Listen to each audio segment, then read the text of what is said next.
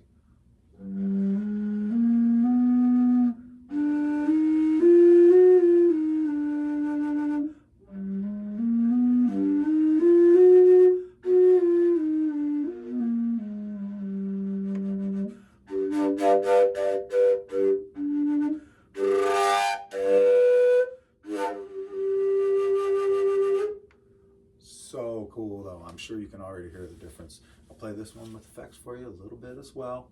Again, keep in mind, this one's a beast. This is a heavy instrument.